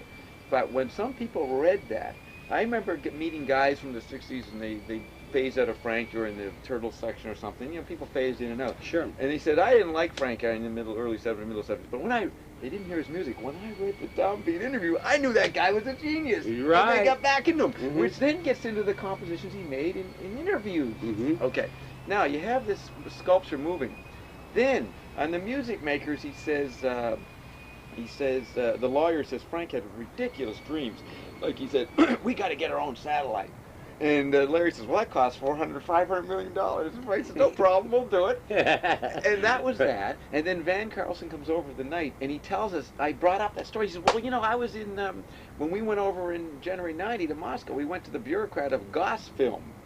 And I don't know if you know this, and he said Frank's, the guy was bragging about their new satellite going up. So Frank, jumping on the president, said some things, and the guy says, we can offer you a satellite. He actually pulled it off, and it was going to be CNN. Right. You know what I mean? Not CNN. And he was going to do it. And so I don't know when he told Larry that cost $400 or $500 million, but let's assume it's before they got the gospel. This lawyer guy, I think his name's Larry, he didn't know maybe what Van Carlson experienced. That this bureaucrat actually was. Frank knew he had faith, Catholic faith, whatever that faith is, that he could find it, even though it cost $500,000. And life led to him. The wall goes down. He ends up in Moscow. He's talking to the Goss Film bureaucrat. Everything, all the pieces start fitting together. Right. And the bureaucrat, he energized. He just thought it'll happen. Right. Think it'll happen. And then the Goss Film guy says, oh, we got a great satellite going up and blah, blah, we don't know what to put on it. Yeah, guess what? Yeah. You're looking at the new pilot, baby. Right. Now look at that's like 92, and it's 90, but it's almost 30 years from 62. Right. And he's still working with satellite. Now you look at, he goes, some like it hot, some like it cold in Pajama people.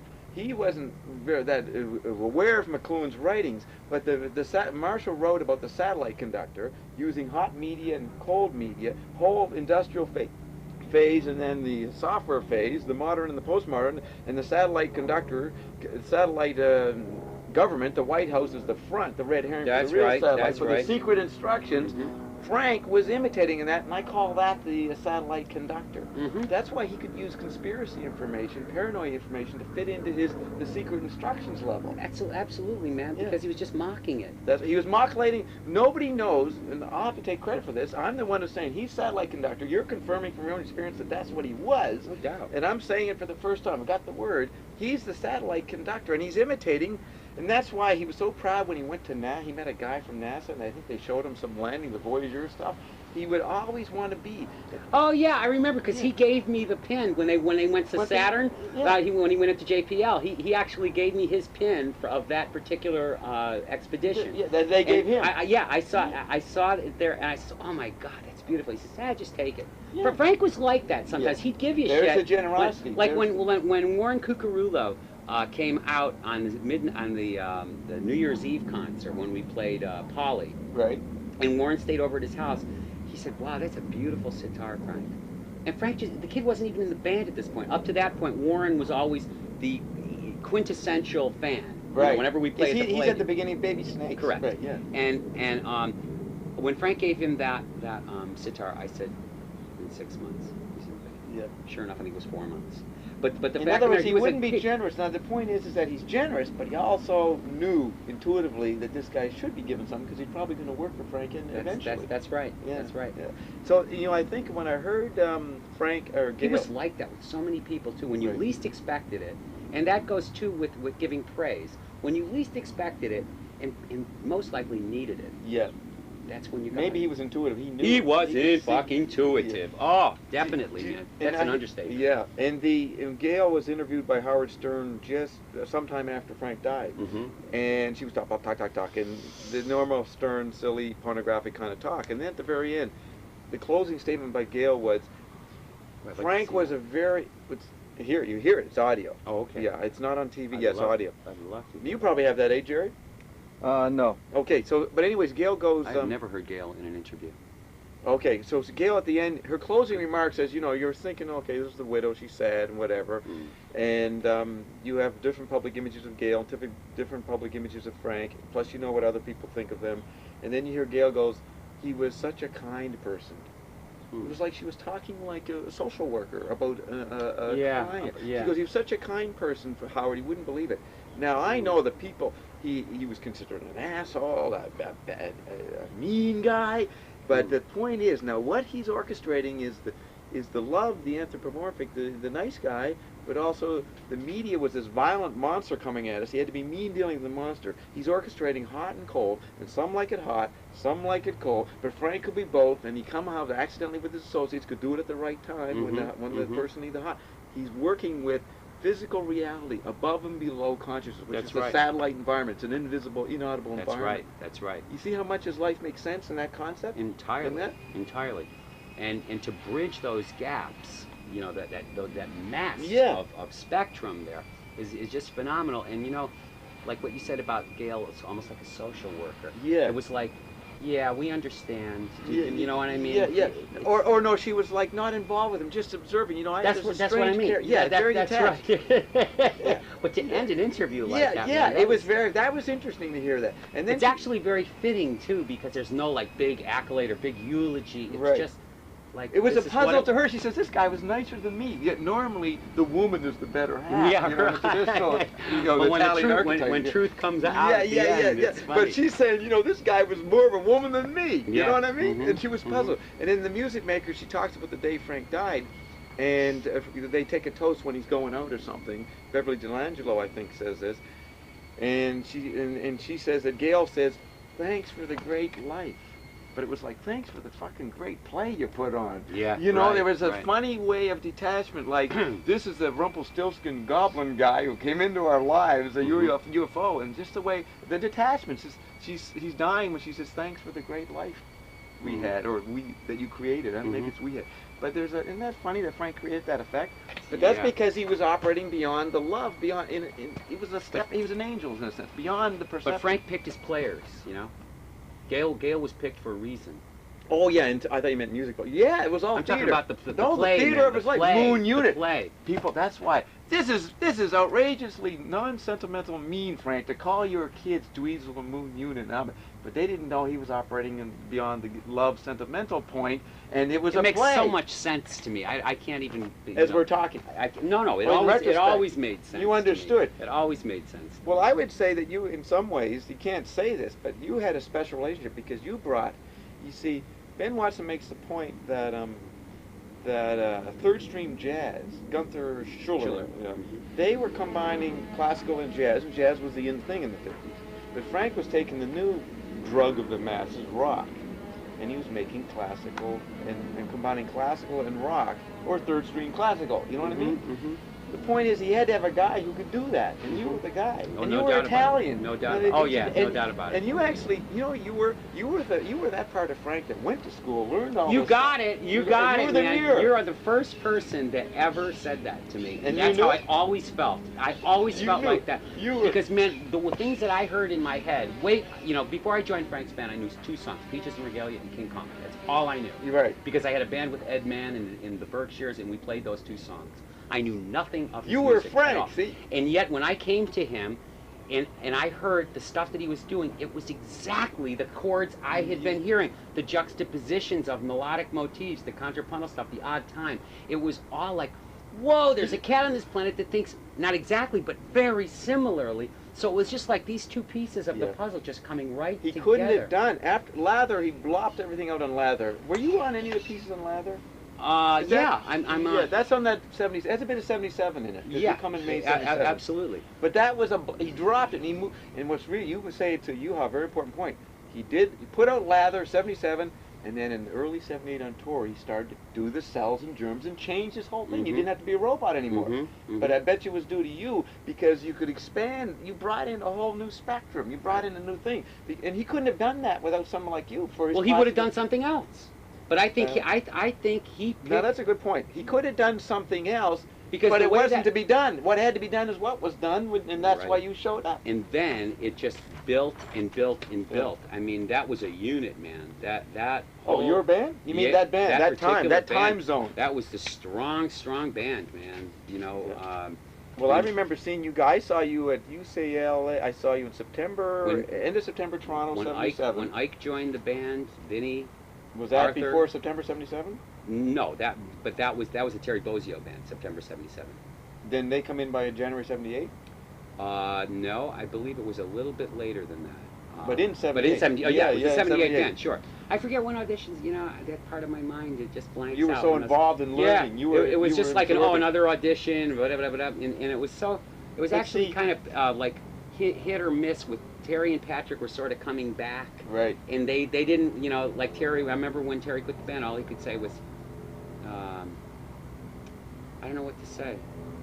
He said that? Yeah. He says I don't know what to say, man. You mean And he didn't know why? He didn't know why, but he knew he had to blow. You Yeah. know what I mean? And he didn't really have anything to go to.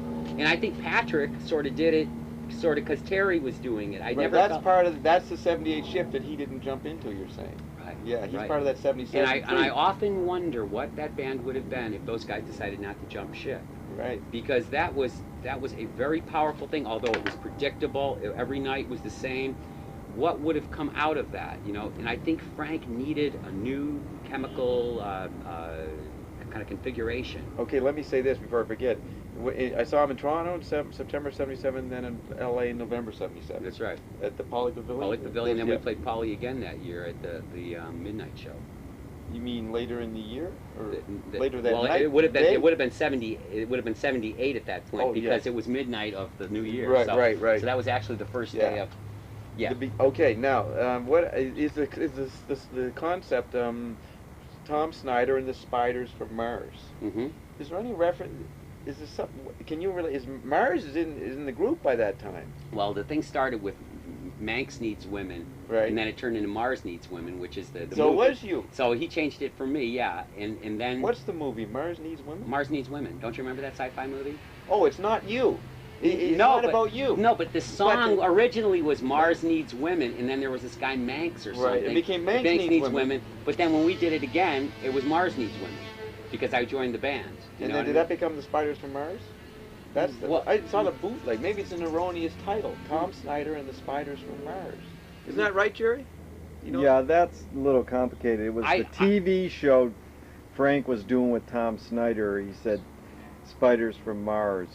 So I don't think there's any. I think it's just. I think it's just a coincidental thing. But it's purposeful to bring up because now we're finding out that Mars, that Manx Needs Women, refers to Mars. But it Needs really Women. started off as Mars Needs Women. You know what I mean? Right. That's where Frank got the illusion. Because it was from. about you.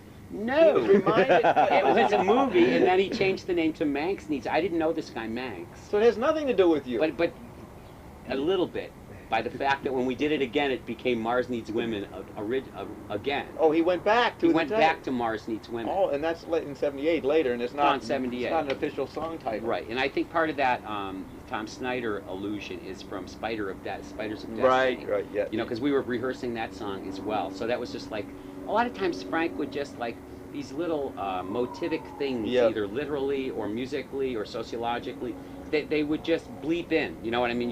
We have Yeah. lingo. But they fit. See, Yeah. he wrote Finnegan's Wake. And you guys have no clue, man, about how late night television would enter rehearsals. Like, we would put ourselves You in mean fucking from the night before? Yeah, like for instance, it could have Yeah. been Tom Snyder one Yeah. night. But you know, when we get off rehearsals, we'd go home, watch TV, or go over to Frank's house, watch TV, Right. and like one thing that was most people would never know. But you remember that show Fernwood Tonight? Oh yeah, I Or- liked it. Martin Mull. or Mary Hartman, Yeah, which yeah, preceded yeah, it. Yeah. It was just like, you know, some people wouldn't think that Frank was kind of like a quote soap opera type Or a type of guy. mainstream TV consumer. That's the word I'm looking Yeah, for, yeah, right? yeah. But we would discuss what happened on Mary Hartman. After watching it. After watching it, and matter of fact, the Fernwood theme song we would play a lot. It never got recorded, but this was in the rehearsal phase of that particular period.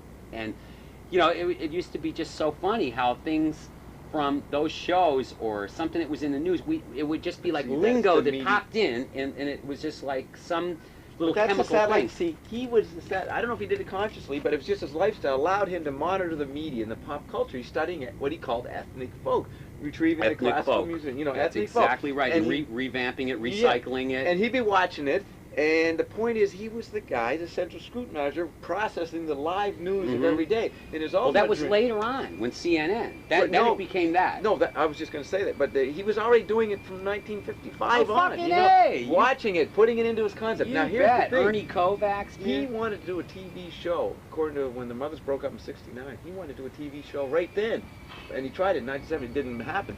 So then he's watching it, and he had the night school. You know, that Yeah. whole thing in the Right. late 80s. Right.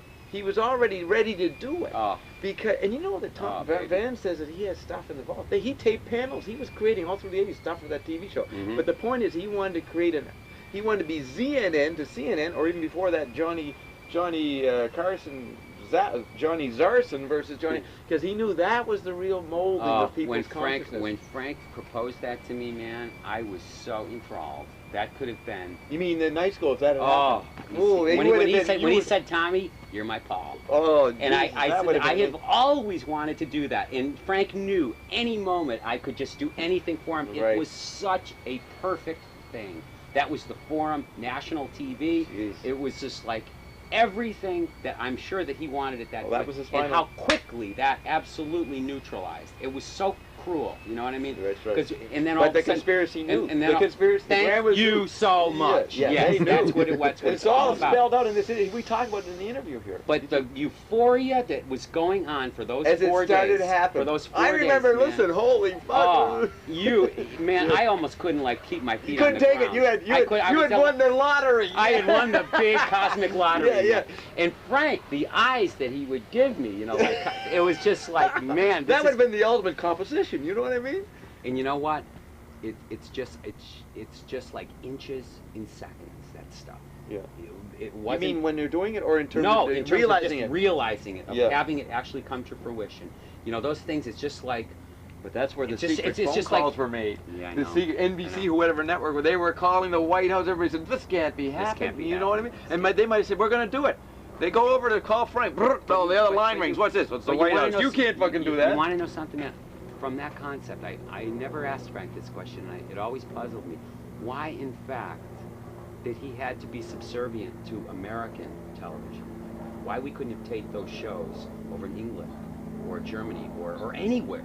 You know Because what I mean? America was the big note. It was a global culture. Yeah. It was the thing that went. Nothing matters until it gets into To its American to system. Dan Rather on the news. Yeah. Now look at the metaphor of having Daniel Shore. They have the journalist, Yeah. you know No what I mean? kidding, man. He's got to he have. was tight with Frank. Yeah. Then why was he's a guy who, like many other people in the music industry, were involved with Frank a lot more than Daniel Shore. But why did Daniel Shore have the special Mhm. importance? Mhm. Because he was the mirror image of Dan There Rather. you go. You There know you what go. I mean? He There had- you go. he- Brilliant, what- Bob. yeah, Brilliant. that- I've often thought that, man. Yeah, That yeah. is so brilliant. That is the everybody was a player.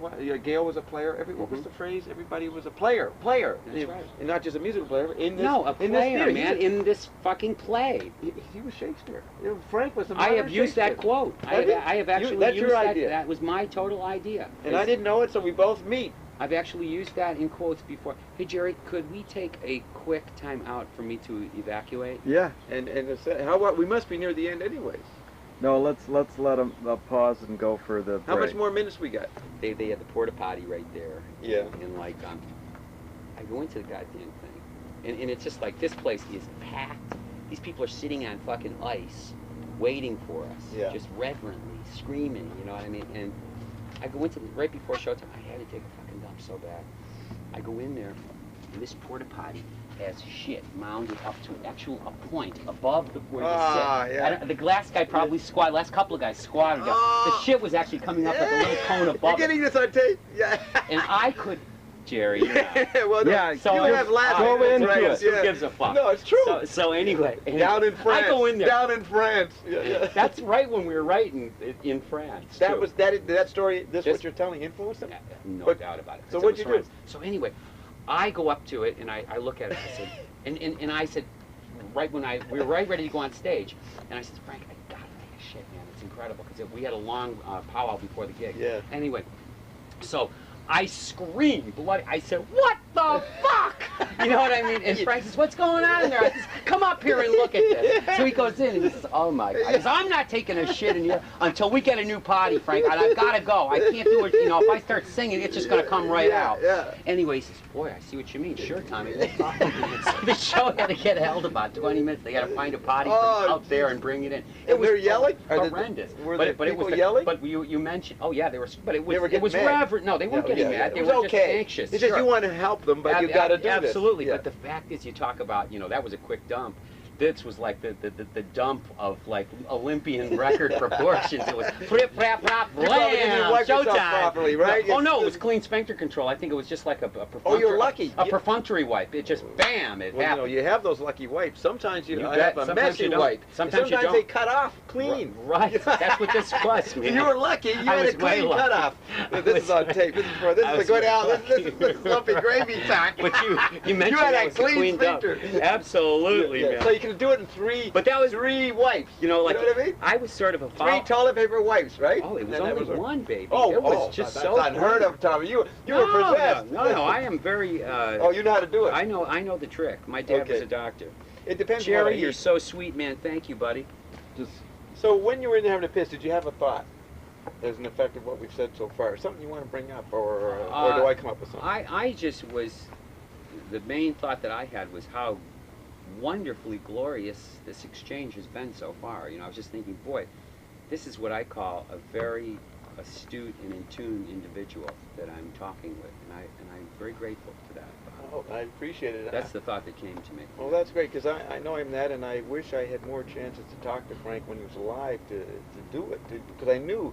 Did you notice, and you haven't read the interview with Frank that I did, through the medium? You haven't read that yet, or heard I think it? I read a couple Well, of he little... really surprised me. He said, I was talking about how that interview, the first one, got bootlegged. Mhm. And it's this beautiful bootleg, 30 Years of Frank Zappa, and has a beautiful booklet. Wow. And I open up the thing. This is where, it kind of makes you think it is really Frank. I said, that interview did, blah, blah, blah. Well, it got bootlegged. And he says, well, you're in good company. And I go, what do you mean? And he says, well, that's what the thing about me. I was always bootlegged, and it was an honor, Mhm. And this is from perspective of that, because he didn't like it when it was alive. Absolutely. But he knew it was an honor even then. So I go, oh, okay, well, yeah, it's an honor. I'm in good company. I got bootlegged, That's I made right. the short list, Right. So then later in the interview, he totally surprises me. Somehow it came up, and he said, you should have been in rock and roll. And I said, what do you mean? Because I didn't know I could play an instrument. And he said, and I did not know. Well, I never had any instrumental training. And he says, and I said, well, he says, you could have been in my band. I go, what? And then I said, what instrument would I play? He says, it doesn't matter. Doesn't Just matter, show man. up on time. and I thought he just show up in time. And then just shortly after, what was the story that triggered? Who told us about that? Showing up on time. I don't know what it was. Somebody, I heard it was somebody in the band, someone later say in an interview that, it was Mike Keneally on his webpage. When he joined the band, the important point he pointed out, and I just read it a few months ago, was he had to be on time. That was the most important thing. Is that true in your experience? Absolutely. Yeah. And so I said, Jerry, and then the interview got misprinted. And the part that didn't get in Flipside and had to be redone, they left out a third of it, was right at the point where you could be in the band. No, I go, what instrument would I play? Something like that, right at that point. And so you don't know what he's going to say to that. And my friends, well, what instrument do we, they were really intrigued by this question. But the point is, when Jerry sent me the missing page, and I look at it, and I read, and I had to read it to an old buddy, the guy who turned me on to Frank, way back in the 60s. I read it to him, and I was reading it, I just read Keneally a few days before, The Synchronicity, and I go, it says, just show up on time, and I'm reading this to Steve mechanically, and then, wait a minute, Steve. This is fucking proof it is fucking Frank. Right. And I finished talking to Steve, and I called Jerry. I said, look at this. And I told Jerry, and he knows enough about the Zappa scene, he said, that's fucking right. That it doesn't matter. If you're on the team, like even Gale's a player, Daniel Shore, you don't have to play an instrument. Just show up on time is the musical reference point, but it's so the Frank. music, yeah. It's so Frank. Because music is time and space, That's man. right. And the space will take care of itself. Just be in the time frame, and then it happens. Do you know that? I just got to quickly Yeah, relate yeah. a story about being on time. When I first joined the band, well, what's the regime here, Frank? Well, in terms of rehearsal, he says, well, you guys get together for about 4 hours, and then I generally blow by about 6. You get in at 2. Yeah. You practice, and there's no conductor or anything. Terry sort of runs you guys through it, and you'll work on a few things, and then I get there at 6, and then you guys take a little dinner break when you, or no, we'll rehearse, then we'll take a dinner break about 8, then we'll finish up usually about 11, 10 or 11. He says, okay, good. So, in time to get home for Yeah, right. Mary Hartman Right, and all for that. after-news Yeah. TV. So he basically So- was no, but 6 to 11, 5 hours. For him. Yeah, for for us, him. it was 2. Right. You know, so it was Yeah. an 8-9 hour job Yeah. a day. Yeah. Most people don't realize how much we So he's rehearse. describing this. So anyway, so the reality of this equation turns Yeah. into this. The first day of rehearsal, I get there at 2 and nobody's there. And it's okay with me, man, Yeah. because I got all these toys to play with Yeah. and I got charts and I'm Yeah. having a great time. So anyway, Terry gets there about 4:30. You know, I didn't say anything, but we start rehearsing and 4:30. He's No, 2.5 hours late. 2:30. no, check it out. I said, Terry, what time does rehearsal start? And he said, oh, here's the game plan, Mars. Like, Frank usually shows up at 6. We start rehearsing like about 5 or so. You'll find us over at the Nicodel. You know what I mean? It's just like we're playing when Frank gets here. That's what we have to remember. We're playing when Frank gets here. Oh, that's So- all. Yeah. So he I had mean, a cheat factor. some days if we had more work, we'd start like at Yeah. 4. But I'd always get there Never at 2 start- because I loved like making tapes and experimenting and I mean. Oh, it you was were fun Frank. For me. You're a workaholic. I was a You were the workaholic mirror at that- image. at that point. Yeah. But it was so funny how Terry. It seemed so like irreverent That the way that he said, you know, like, well, we just as long as we're playing when he gets here. It's always He says, because trust me, everything changes. when he shows up. No, it's so much like it's so relevant to what Frank says. He says, "I'm not friends with the guys in the band. The That's boss. right. You can never like the boss. That whole thing." And of course, you guys were like, or they were like employees. They used to smoke dope behind the scenes on the road, the grandmothers and that. But in this case, the guys are like employees jerking off, taking time off, like happens everywhere, right? Right. Now the time factor, but So you see that totally changed the next incarnation of the band. right, because Frank Terry had to go in a sense. He was slacking off too much. In a sense, Yeah. yes. But the whole sensibility of the way things were structured changed after that. You couldn't do that anymore. That's what you're going to say, right? Right. Frank instituted the concept of clone meister, who Yeah. got paid a little bit more. Everybody kind of hated you.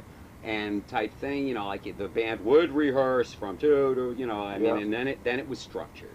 And then if you were an old timer in the band, it was looser, and the Yeah. puppies would have to, you Yeah, know, they'd yeah. have to rehearse a little bit harder, so you'd come in and maybe an hour later, but whatever, you know. But it Seniority. changed. It changed rank half, Yeah. right? So, but the thing is that that was the line of demarcation. That band, it was never a loose rehearsal anymore. It was, you know, brass tacks. That's during the '78, the beginning of the From cells and the germs. That point on the exactly, tour. exactly. In other words, so when it came back after '78, you come back.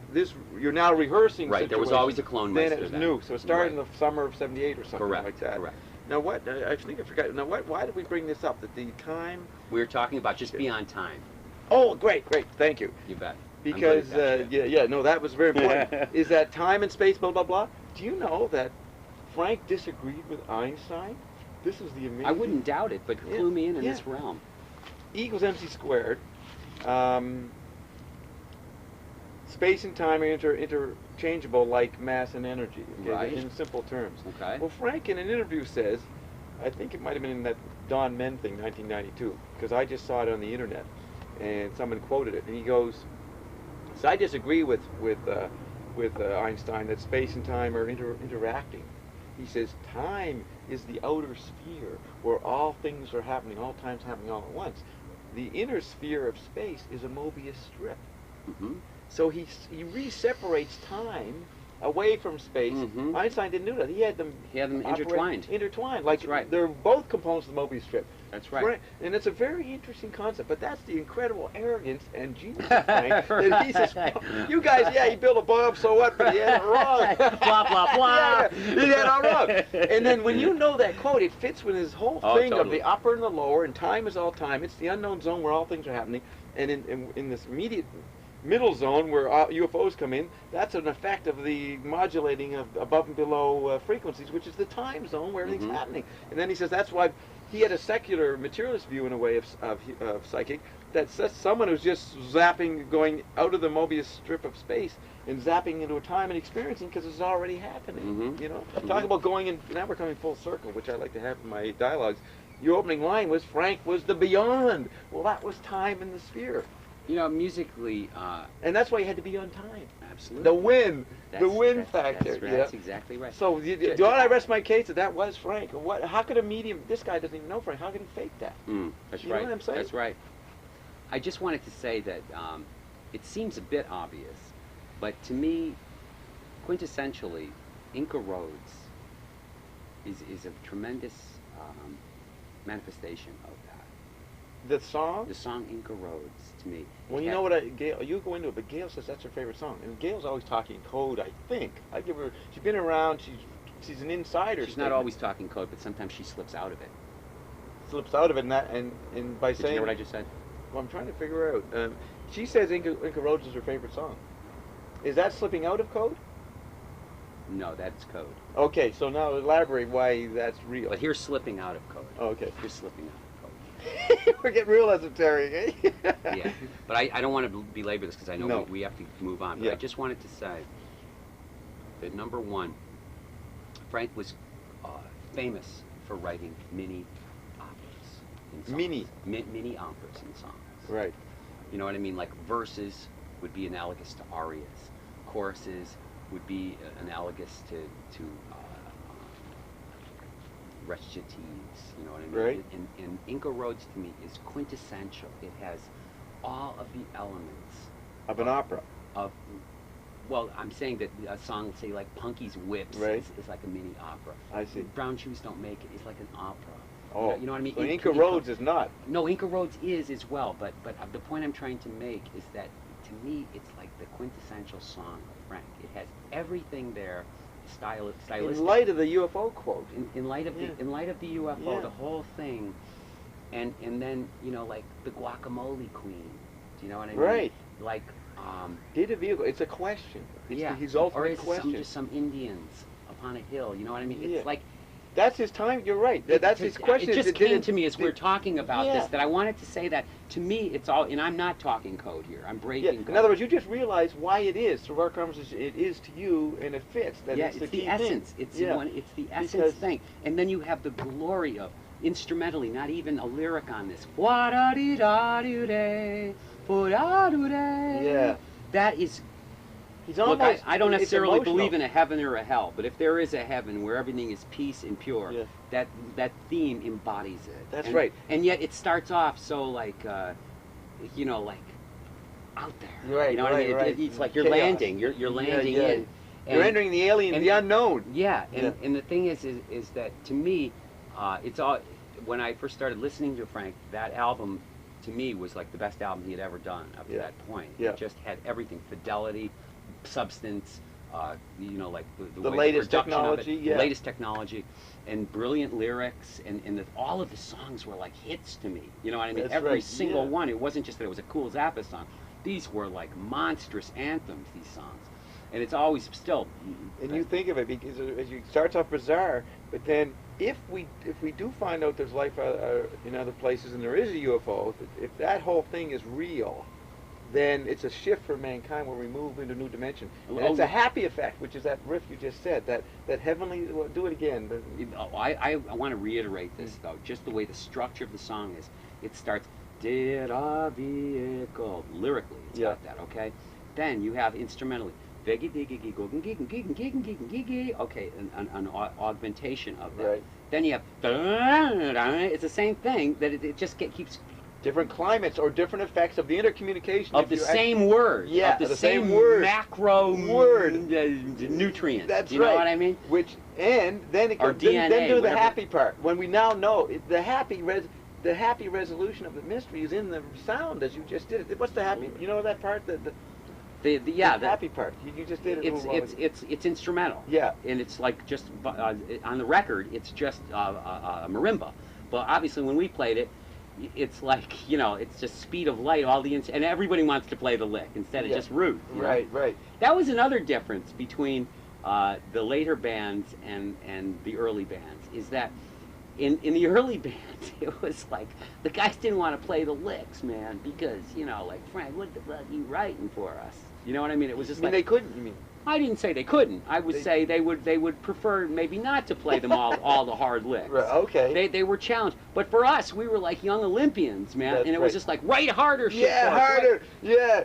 Did I give that story about the Oh, middle part of Jumbo when Frank, he's looking, Well, I heard it. with You the hands. yeah, Yeah, that's well, like which a is classic example, you know.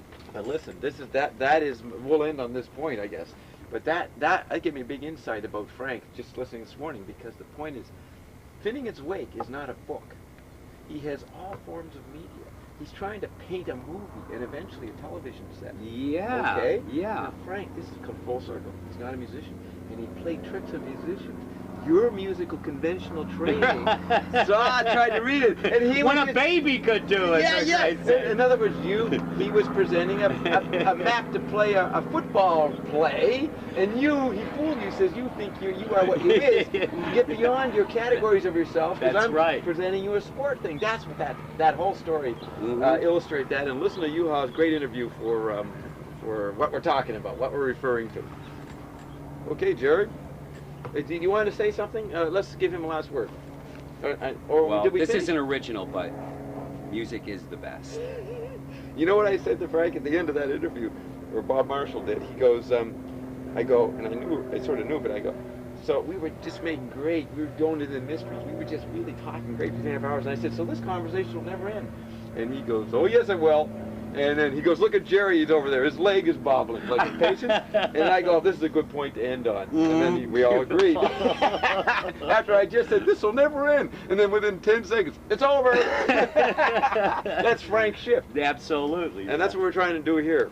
If we're trying to end this, very hard. We know Tom and I will continue talking forever because we've just started, right? Actually, right now I'm going over to Arthur's. No, I don't mean now. We Oh. will continue our dialogue about explaining what happened to you. Undoubtedly. What happened to you? Yeah, what happened to me? Did a vehicle, did he get brain implanted, you know, with Frank's microchip? Well, you know, so, I have often thought, are you still running? Yeah. Because I had an encounter. You want this on? I would like to have it. Okay, Yeah, yeah. actually. We can have final Right, editing yeah, rights here, right. but I did have an encounter with a UFO in Time and place, and can you give a little quick details? in very quick details. In the fall, it was the Halloween of 1973 Right. in Litchfield, Connecticut. Is that middle Connecticut, west, south? It's in the western part of Connecticut. Okay. And I was on a lake called Bantam Lake. I'm driving to I don't want to relate the whole story. Yeah.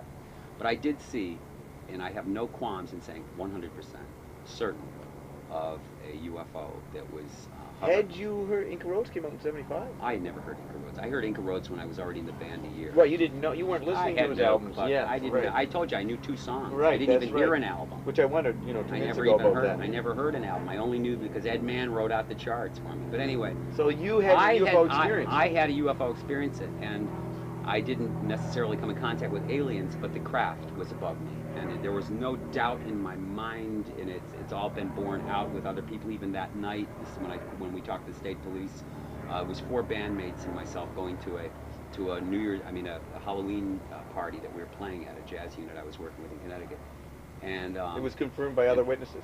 23 witnesses that night, and the fact of the matter is that I had no direct contact, but I knew and I felt in my inner self that Jesus Christ, that they're taking something from me. I feel something Really? being extracted. I feel like there's something When going. they hovered over you. They were hovering, Yeah. man, and everywhere we went, that the vehicle moved silently, and Yeah. it was massive. It was so fucking huge, and it was as tall. It was up like 3 times a telephone pole. I don't know what the distance is, Yeah. but it was right there, and it was like a football field right above us. Ooh.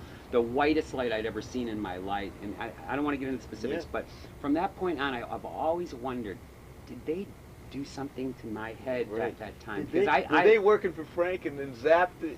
Am I right? Put us together, They prepared you for 7 Frank. years, so 6 'cause years Frank later. was working for them. That's it. Always was in the back of my head, and I As you still got will to never know, know. yeah, as you got to know how strange that fucker guy was, Zappa, you said, "Wait a minute, you know Mhm. that was what you mean?" Mhm. That- That's yeah. exactly Is what he? I mean.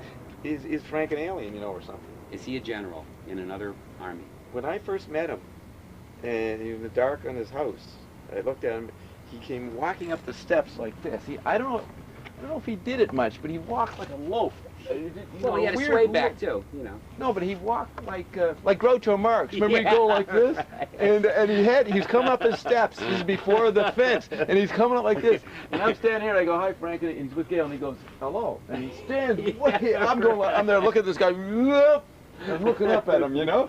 And I started to talk to him, and you know the absolutely free cover where he has a spiral come his eyes. I swear, this fucking spiral came out at me. Now this could be all subjective, but I use that as a reference point to add life to the question. Maybe he was an alien or something weird. You know what I mean? Because the spiral, I've never seen anybody give me a spiral. Well, as far as I'm concerned, Frank was working for somebody else. Oh, Gerry, you wouldn't believe my we developed that this past 2 days. Well, good, wonderful. I've often thought that he was just a freaking 4-star general of somebody else's presidency. I'm going to end this interview with this statement, which will blow everybody away. Good. And it's a great thing. You have to establish the beachhead. Yeah. Let's blow the bridge up, and then let's get the fuck out of Dodge. There is a reason why Lumpy Gravy is written in his father's name, Francis Vincent Zappa, not Frank Vincent Zappa, because the composer behind the whole Frank Zappa Big Note operation was his father, and his father was military intelligence. Bingo. That's who he As we was say in working Italian, basta. with. Is that right? It's right, man. Basta. So that's another topic. We'll do that part 2. We've been developing this case. It's unbelievable. Anyways, isn't it fun? And Frank did love gunpowder, didn't he? Oh, yeah. Well, you know, he says he worked with explosives and electricity. Explosive is hardware. Electricity is software. That's right. That's the satellite conductor works with both. They run the Madison Avenue warfare on people through imagery, and the hardware warfare through covert and little wars in Grenada and Vietnam. Right. Hot and cold. That's And right. Frank goes, some like it hot, some like it cold. And McLuhan. That's why in my chart, you should look at my chart someday. You have McLuhan and Zappa as equals in a certain phase of the 60s. Listen, guys, I gotta put a move on it. All right, man. So, geez, we're down the bench from 4 to 8 tonight, tomorrow. If you want to come by, continue. Or if you're not, anyways, we'll be there. From 4 4 to 8 tonight, today. Yeah. No, and tomorrow. that won't work for me. And we'll be there next Saturday. You're gonna be out here for a while. Yeah, another week. Oh, cool. So we're there on the bench from 4 to 8. Oh, the bench down Yeah, at the bench. Yeah, right near you. Fucking A. Yeah, Tonight and tomorrow. and Saturday. And you got to talk to Carolyn about this fucking thing. Now here's the punchline. She wears different Frank Zappa T-shirts in the laboratory while working with this incredible new UFO matter, unbelievable matter. And I'm developing my thesis. I want you to read my paper at some point. I did 2 manifestos. And part 1's about Finnegan's Wake, and then part 2 is about how Frank outdid Finnegan's Wake. And it leads to that Frank was trying to describe this new life matter that Connie is working with. Now that's You know what? I just remembered that you, in New York, you were telling me I was something telling you a bit about about this. this. Yeah, you got to come and ask her. Right. I'm only half the story. Hey, is the camera off? No. That was on camera? Yeah. Oh, that's all right.